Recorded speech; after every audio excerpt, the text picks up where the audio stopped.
Well, hello everyone. Thank you for joining us again for another episode of JCU Junior. We're glad that you're here.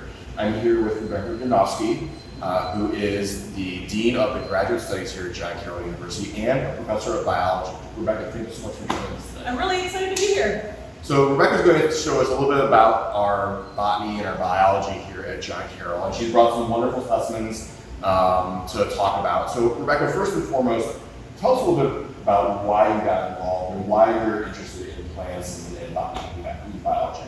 So that's a great question, and I think that a lot of kids think that you have this idea of what you're going to be, and then you become that thing, and it's just this straight line between the idea and your career. But I think for many people, and especially for me, it's much more of a circuitous pathway. It's just, it's not a straight line. So I think early on, just when I was really young, I just always liked to be outside. I always loved plants. There's a story that when I was 4 years old, I told my parents, I want my own space in the yard so that I have my own garden. So from a very early age, I was really interested in plants. Both of my grandparents had gardens, either flower gardens or vegetable gardens, and I would always love to spend time in them. My family always had a vegetable garden. I would always help my mom plant the seeds, and I loved to watch them grow. So I think just from an early age, I've always loved to be outside, loved to go for walks in the woods. But I had no idea that that was something that could become a career. And then when I started college, as a biology major, I had to take an 8-week class about botany. So botany is the study of plants. And I loved it. I couldn't believe it. I'm like, oh my word, there are people who do this for their career. This is amazing. But what was really interesting is that most of the other biology students wanted to go into the health profession. So they wanted to be a doctor, or they wanted to be a nurse. And so I actually felt really guilty. I thought, wow, there are all these people, they want to help other people, and I want to study plants. Like, I actually thought that there was something wrong with me. So I thought about all kinds of other careers. I thought about being a genetic counselor. I thought about being a gerontologist. So a gerontologist is a type of doctor that works with older people, senior citizens. Because I was volunteering in a nursing home and I really loved that. I thought about doing recreational therapy with older adults. But it just didn't seem like the right fit, and I kept changing my mind. And then finally I did a semester abroad in Ireland, and I didn't take any science classes when I was there. But for my last project, I decided that I was going to do it about plants and the plants of Ireland. And that was when I realized how much I missed that part of myself and how I knew that I really needed to go on and study it. And I decided that what I wanted to do was be a university professor, because all of my college professors had such a big impact on me. I wanted to do that, and that's how I kind of closed that circle on, I want to help people, but just in a different way. And so I think one of my messages to you is that there are so many different ways that if you want to be a person that helps other people, it doesn't have to be as a doctor or a nurse. There are so many other professions where you can have that kind of impact. Awesome. Well, thank you for sharing that journey. That's wonderful. And really long. No, honestly, I think it's so important for kids to understand how people get into different lines of work. So I'm glad that you shared that, so thank you. I know you brought some amazing things to talk about today. Some of the questions we receive from kids are about how plants grow. And I know when you go to a greenhouse or a botanical center, or frankly a Lowe's or Home Depot, you often see plants that grow outside of soil. I know that one of the areas that you have expertise is how plants interact with soil. How do some of them grow without soil? So that's a great question. So I have a couple of examples. So I have one example. This is a type of plant called a bromeliad. And this plant, I don't know if you can see it, but it looks kind of white and fuzzy. And the reason that it's white and fuzzy is because it's covered in hairs. So this bromeliad doesn't grow in soil. It actually is a type of plant called an epiphyte. So epi means on top of, and phyte means plant. So this is a plant that grows on top of other plants. So if I was a tree, you might have this bromeliad just using its roots to stay stuck to me, but those roots wouldn't be used for the typical things we think about roots. When we think about roots, we think about plants getting water or plants getting nutrients. But in this case, the roots that it has is just to anchor it to the other plant. But it's not a parasite. It's not sucking water. It's not sucking nutrients out of that plant. It's really just being anchored to that plant. And the way that it gets the water and nutrients that it needs is through these hairs. So these hairs that make it super white and they're really tiny can absorb water. So when it rains, these hairs will absorb water and anything that's dissolved in that water, like nutrients, and that's how it obtains what it needs. Also, other bromeliads, their shape, well, you can see how these leaves have these little indentations. So when it rains, the water rolls down and enters this bottom part that's a little bit wider, that's kind of like a little bucket. And that is also going to be a reservoir for water. So this plant has these two different ways that it can get the water and nutrients that it needs. One, by the shape of its leaves and the shape of its just overall structure to be kind of like a little bucket, a little holding tank. And then also through these hairs that allow it to collect water. So that's a really great example of one way that plants can get the water and nutrients that it needs without being in the soil. My other example is the same kind of idea. This is an orchid. Orchids are also a type of epiphyte. So remember, epi meaning on top of and phyte meaning plant. So a plant growing on another plant. And the way that it stays anchored is that it uses its roots kind of anchor itself, kind of like I was talking about before. But it also has a really unique type of tissue on the outside of its roots. So if we look at this root that's starting to grow, you can see that there is a layer that's very green. So the roots actually can do photosynthesis, but then there's another tissue on the outside, this kind of whitish tissue. That tissue can absorb water. So when it rains, that rainwater will be absorbed by this tissue that's just exposed to the air, and that's how it gets the water and nutrients that it needs. And scientists have done studies on how quickly they'll absorb the water that they need from this special tissue. In less than 15 seconds, they'll become full of water. When I have a bunch of orchids at my house, and one thing that I'll do with them every once in a while is I will just soak these long aerial roots in water as a way to help keep my plants moist. So I don't just water them, into the medium, the soil, but I'll also actually just soak their roots. So it's a great question, Eric. Well, thank you. And honestly, that's really important. I think everyone who has orchids, which you can get at any grocery store or again at Home Depot or Lowe's, they always say, let's just put an ice cube down in and let it soak. But knowing that those are roots and you can let it soak down, that's really good for them. That's awesome. Yeah.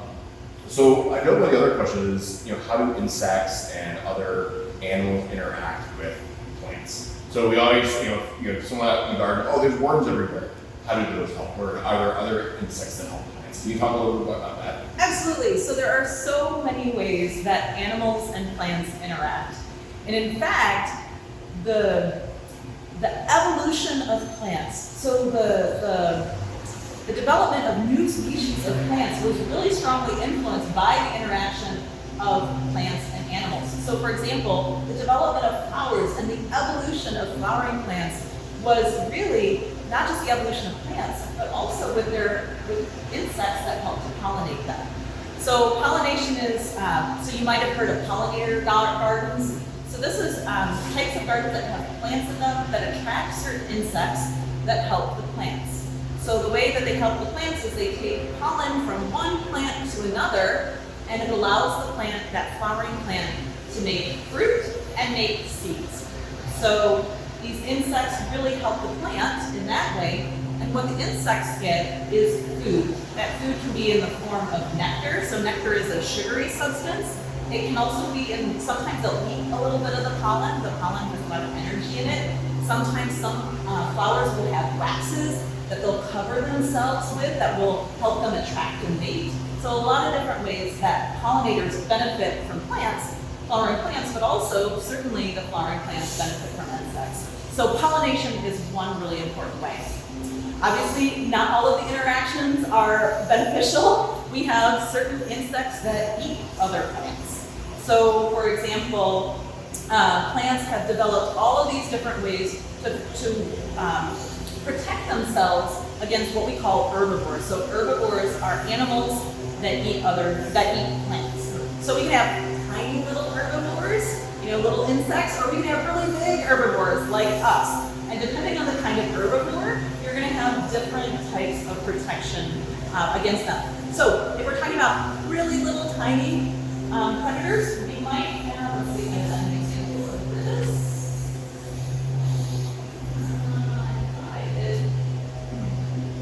Well, anyway, so in really tiny predators, you'll have little hairs, because the little hairs that are sticking up from the leaves makes it harder for the insects to crawl down to be able to take a bite out of the leaf. If we're talking about bigger predators, then we're going to talk about something like this cactus. So if we think about big predators like us, big herbivores, imagine trying to take a bite out of this cactus. That would really hurt. But if you're a little tiny insect, it's not going to prevent you from crawling around on it.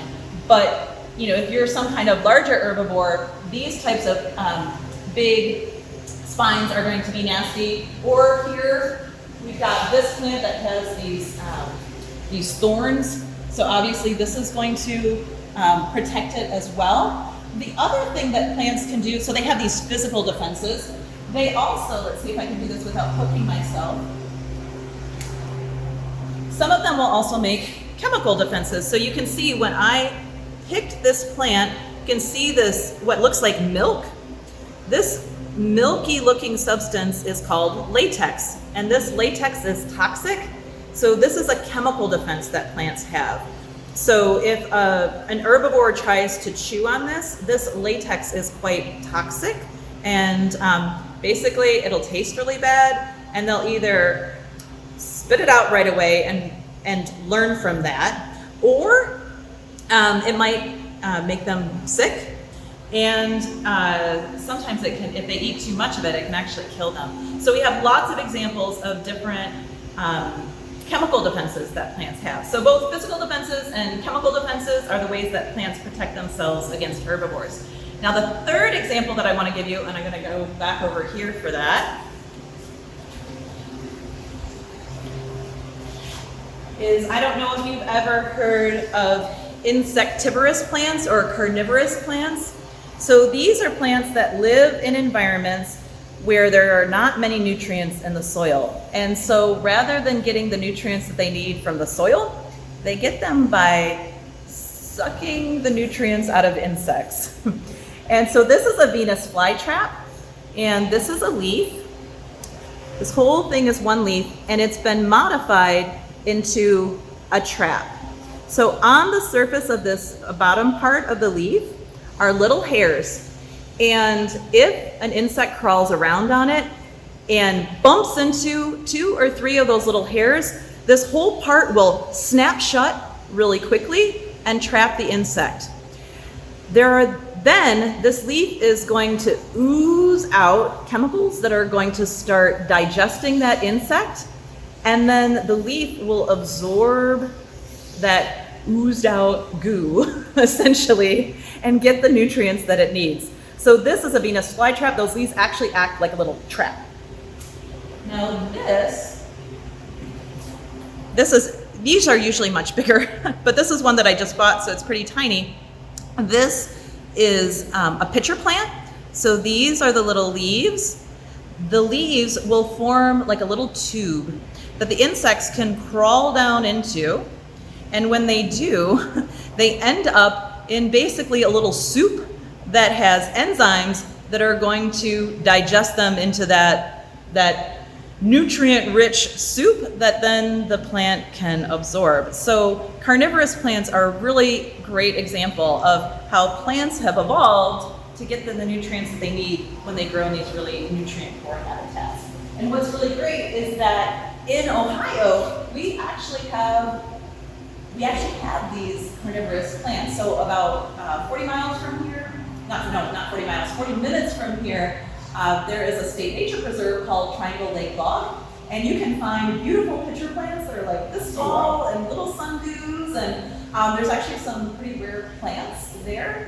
There used to be a lot more bogs that had these kinds of carnivorous plants in Ohio, but as humans moved in and started changing how we use the land, a lot of these little wetlands disappeared, but we still have some really great examples. So if you want to find carnivorous plants in the wild, you actually still can in Ohio. Not too far from here. That's really neat to understand. And, Yeah. I think you're showing all these different, types of plants. It's awesome. I know your expertise is how plants interact with soil. Yeah. So tell us a little bit about that, because does it matter what kind of soil plants you're in, what type of nutrients are found in the soil? Can you explain a little bit more on that? Yeah, absolutely. So I remember when I was in college, there was a woman who was a little bit older than me, and she said, for my graduate degree, I'm going to go study soil. And I thought to myself, oh, come on. What is so interesting about soil? And then, of course, that ends up being one of my areas of expertise. So it just goes to show you, you never know how your life is going to kind of take a unique path. But anyway, the idea that I wanted to kind of talk about is that soils, where we get soil is from the breakdown of rocks. So I brought two different examples of rocks here. They're actually, the main mineral in them is both gypsum, but some of the secondary minerals in them are a little bit different, which gives them a kind of a little bit different color. You can see that this is a little bit more pink, this is a little bit more white. And so these are gypsum rocks. Gypsum is a unique soil type that I study.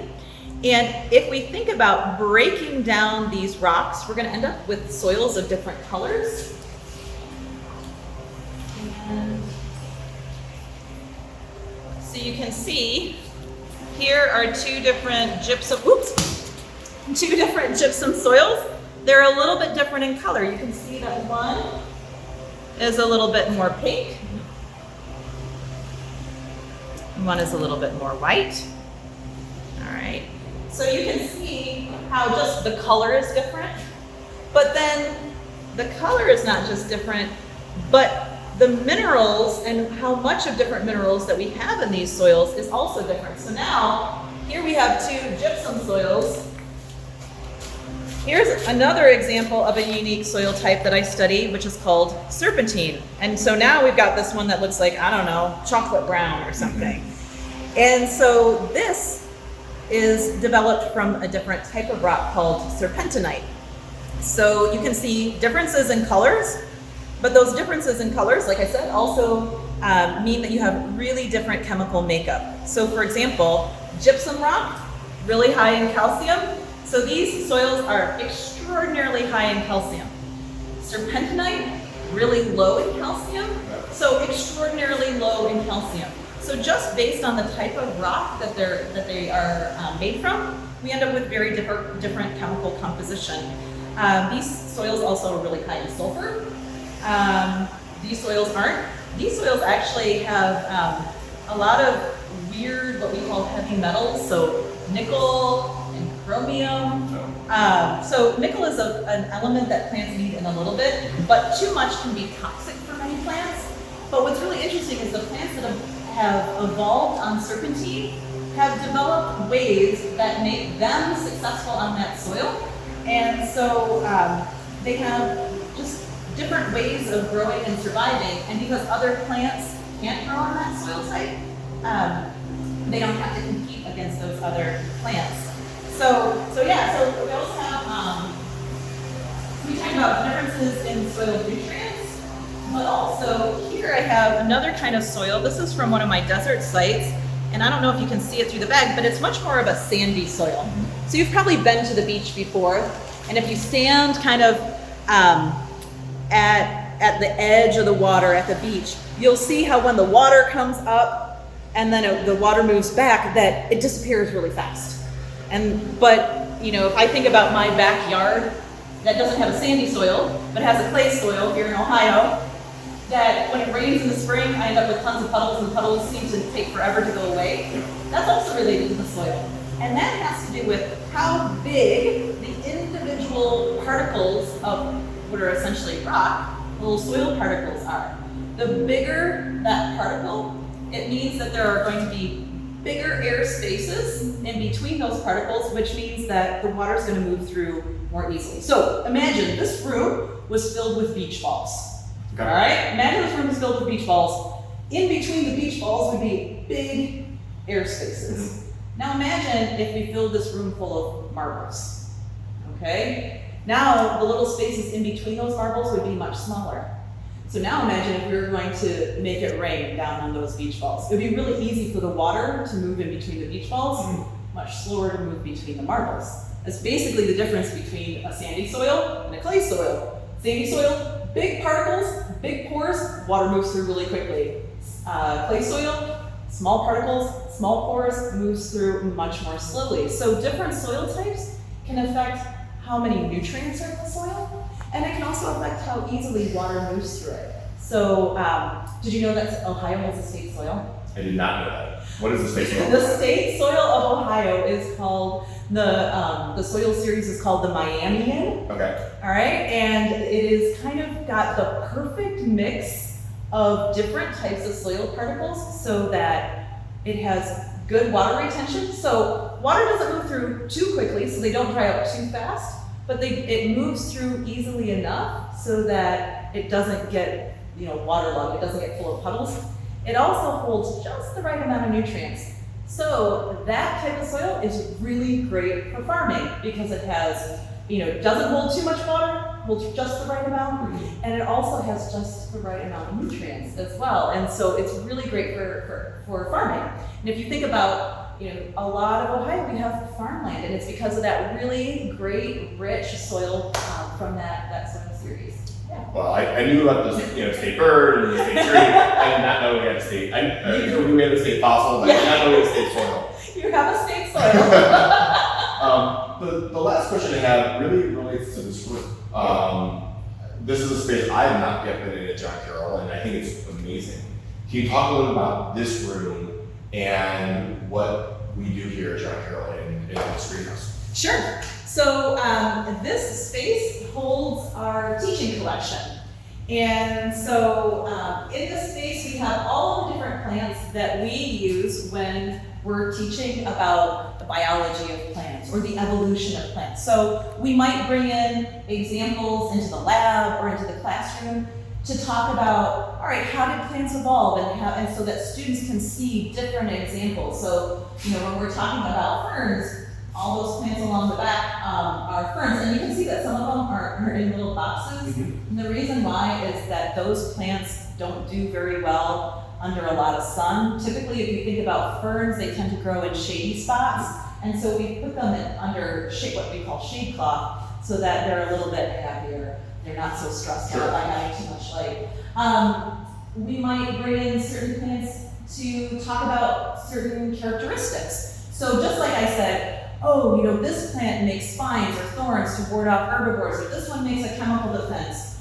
Or when I teach a desert biology class, so I have all of these different great examples of the ways that plants can survive in really dry environments. So a cactus where it's got all of these tissues that basically hold a lot of water, or something like this that has a waxy coating that reflects excess light. So we have all of these examples that we can bring into the classroom so that you're not just talking about something. So if you just talk about it and you're trying to describe it or show pictures, it's really different than if I give you something and I say, touch this, or smell this, or look at this.